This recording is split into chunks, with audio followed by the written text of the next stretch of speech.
Okay, so my name's Nick Cardo. I'm part of the HPC Operations group, and I'm a group lead for the systems side of the group. And I'm going to show you a little bit about the group, how we've reorganized over the past year, and then I'll give you a little tour of the facility. So who we are. HPC Operations is providing you the computational and storage resources you need to do groundbreaking science. We are enabling you to come through and give us the future. So we want to give you everything you need in order to get your job done. And that's essentially what we do. We provide you the computers, the storage, keep them running, and give you the environment you need to do your science. All right, one of my favorite quotes is from Sir Henry Royce. Strive for perfection in everything. If it doesn't exist, design it. Accept nothing nearly right or good enough. These machines are very complex, these large systems, and they're getting worse. They're getting bigger, they're getting more complex, and more work has to be put into it to make it a usable system. That's what we do. We take these systems and we mold them into a usable system for you to get your work done. All right, so HPC Operations kind of reorganized over the last year. So Sadaf Alam is the unit head, and Stefano Guarini and myself are group leads. Stefano focuses on storage. I focus on the compute systems. And also network, security, and central services are now part of HPC Operations. Now you have everything from the compute, the storage, and what binds everything together all in one group, all working together. So underneath this network and security and central services, we have Chris Gamboni and Marco Consoli, and we have a new hire getting ready to start as well. So these guys focus on the centralized services, giving you all the networking to get to your machines, right? We have to get all the storage, all the networking working, and all the systems all bound together. But you also need centralized services. There's a lot of virtual machines providing backup support, your LDAP services, authentication, all that type of stuff has to happen. Storage. So Stefano Guarini is the group lead for that, and we have 6 members of that team. They are providing all the storage. So there's 2 kinds of storage. There's local to the machine, such as the Scratch on Dint, and there's also global or centralized storage, which would be like apps, home, that type of stuff. A little more detail about them. For centralized file systems, there are currently 5 file systems being served up. Now, you might think that's relatively simple, but if you took a look in the computer room and you saw rows of disks and rows of servers making that available, there's a lot of work that goes into that. Dint provides a high-performance Scratch file system. Now, the first group is GPFS. The high-performance Scratch is Lustre. So now we have 2 different file system structures that are supported by the same group. Furthermore, some of the systems and services require backups. And there's 2 types. There's snapshots, which are basically a look in time, and then you can do look in time, and you can compare the differences. And as well as tape. We do some tape archival storage. In addition, we have to manage this space.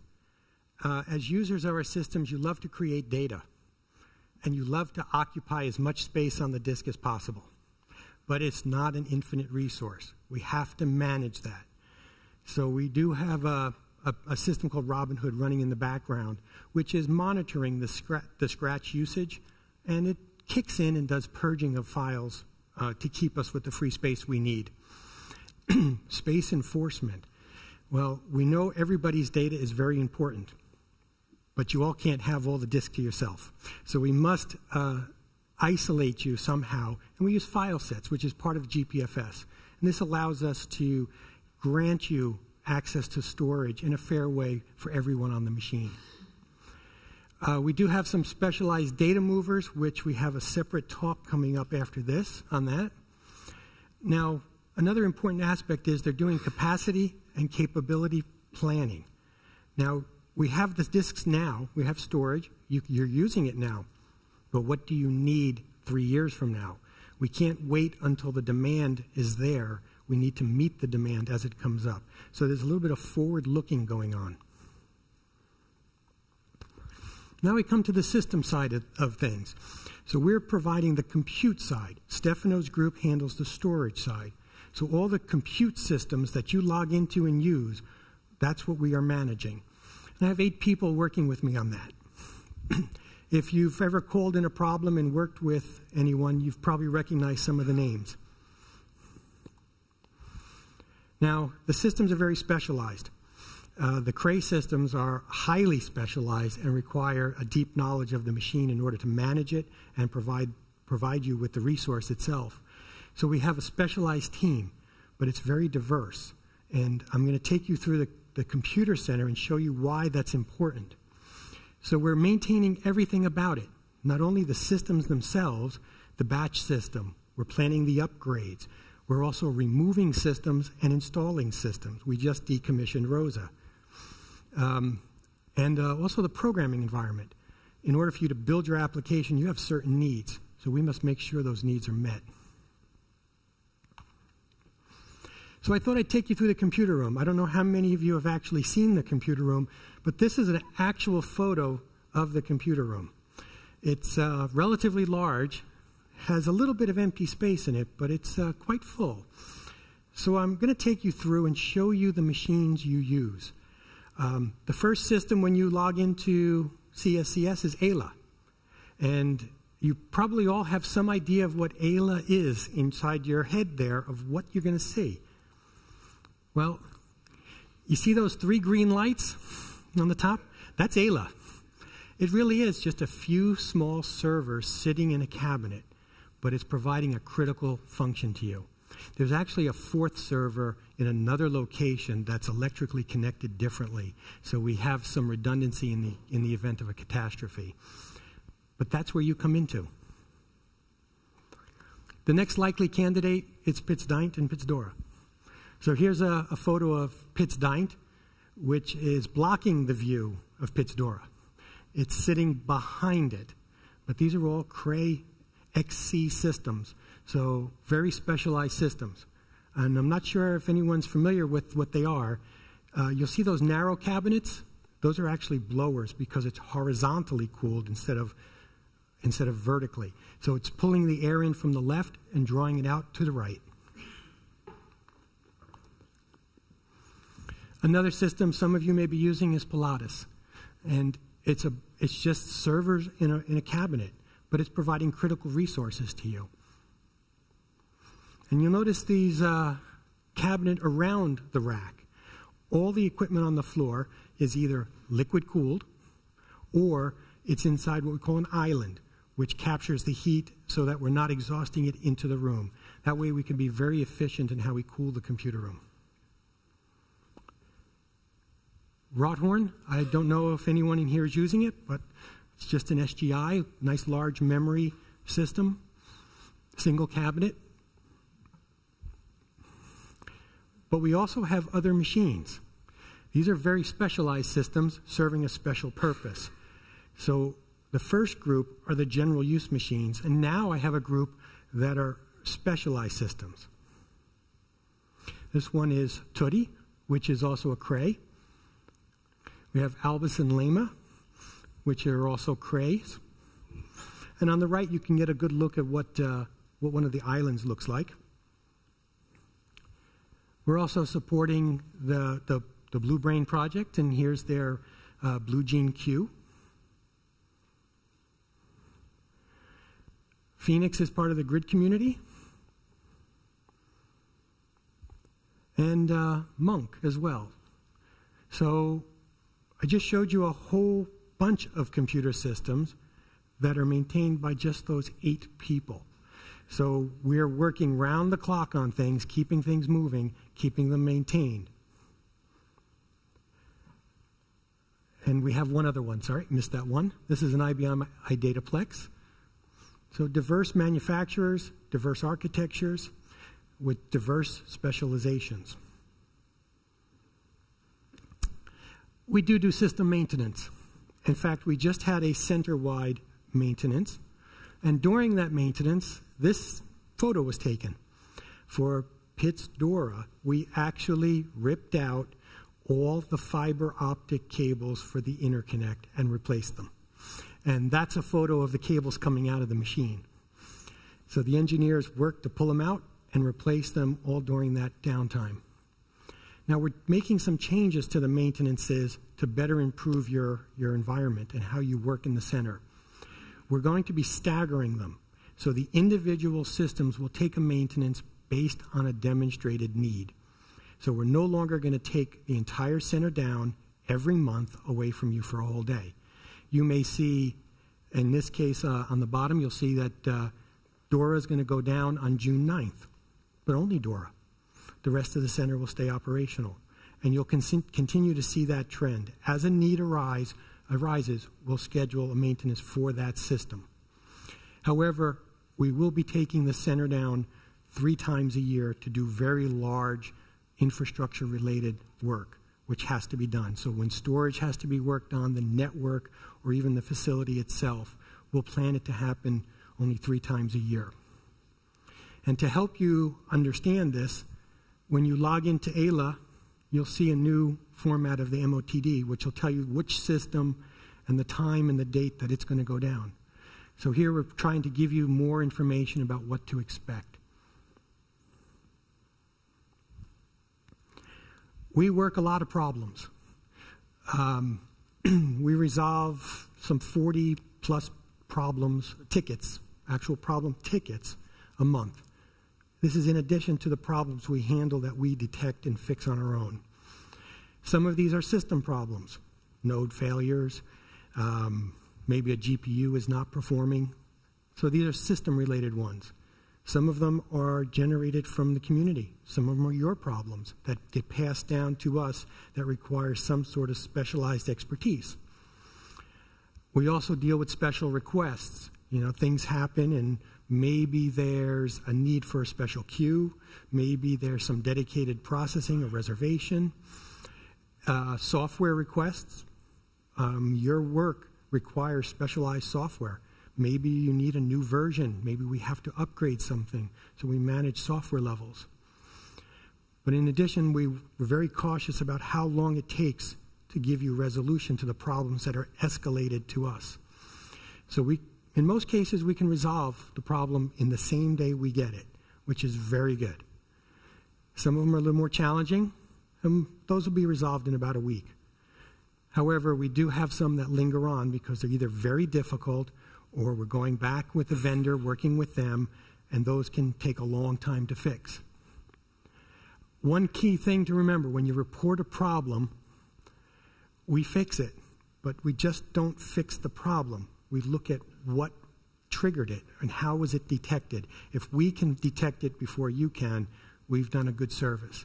And an example of this is a regression test suite that we run after each reboot of the machine.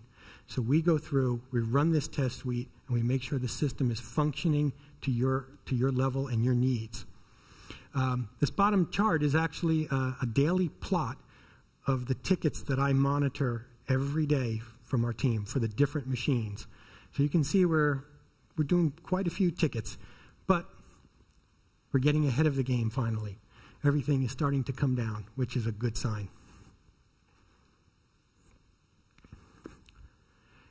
Now, something you can do to help us. We're here to help you get your work done, and you will run into problems. It's just a matter of time before you do. And I put 2 questions up there, and those are actual reported questions. So one ticket came in and said, my batch job failed last night. Why? That was the entire ticket. Yeah, now you see the impossible task. When you run 1,000 jobs a day, it's really kind of hard to find that needle in a haystack. So when you report a problem, give us all the information that you can possibly think of. Tell us what the job ID was if you know it. Tell us when it failed. What were the error messages in the standard error file? Many people miss that you do get a message in there that could provide us with some critical information. Describe the problem. Give us the details. What were you doing? What caused it? What did you get as a result? What were you expecting? I just ran through a whole bunch of machines. Which system did you get the error on?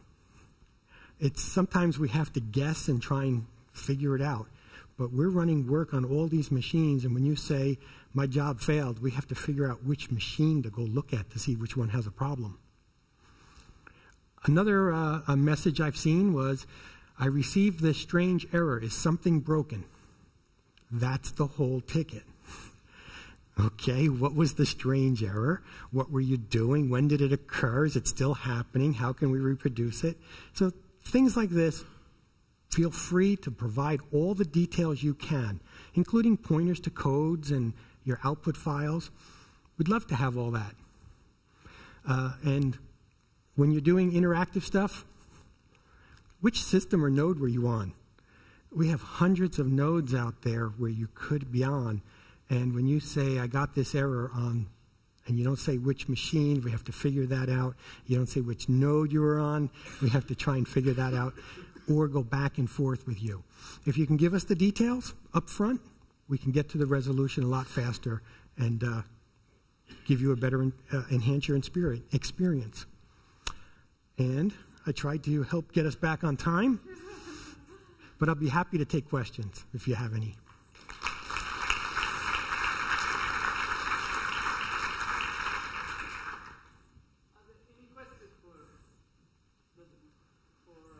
Nick. No, I know your name. I was just wondering about the microphone. Any questions that you... Yes, please.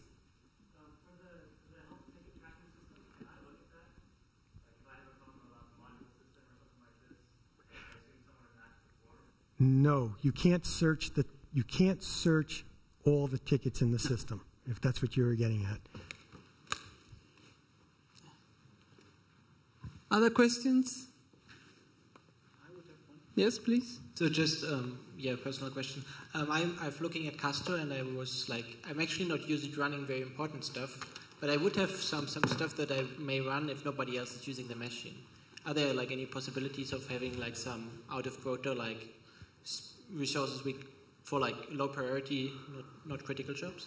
Well, Cardo is a special system. You are picking on the only special system because we have some users that were, paying customers that were having problem on the system. At a certain point, we didn't open to. Also because now, Dyn has GPUs. You have 5,272 GPUs that you can use. So there is really not really special need. And if there is a special need, we always try to accommodate. So I don't know what is. In fact, the compute capability of Dyn far exceeds that of Cardo. Yeah, I see that. But okay. The question was like Dyn is like heavily loaded all the time, and I know like a lot of people are running really important stuff on that. So like just like in general, the question was like Google, for example, they have in their like compute service like this low priority jobs where you really just use spare resources that maybe also don't cost you actually some of your personal quota. Yeah, like Bernard Grazia said, the issue is Cardo is one of those special purpose systems. Okay, thank you. Yeah. Any other question? Yes, please, Stefan. I wanted to mention also different file systems. Could you give some kind of recommendation which file system you should use for what? Like, should you run on Scratch only if you have big files, or always, or? Well, if you're running on Dyn and you're processing data, maybe you're reading in large data sets, maybe you're writing out large data sets, you should do it out of Scratch. That is the optimal file system for that machine. Some of the other systems don't have a large parallel file system internal to them, so they have to use the shared Scratch or some of the other file systems. Running out of home, where you log into, is probably your worst possibility you can do for performance. Don't do it. Yeah, exactly. Yeah, you will notice the difference if you ran something from home and then you ran it out of Scratch. You will see a huge difference in your application. Okay. All right, thank you. Questions? Okay. Then thank you, Nick, again. Nick.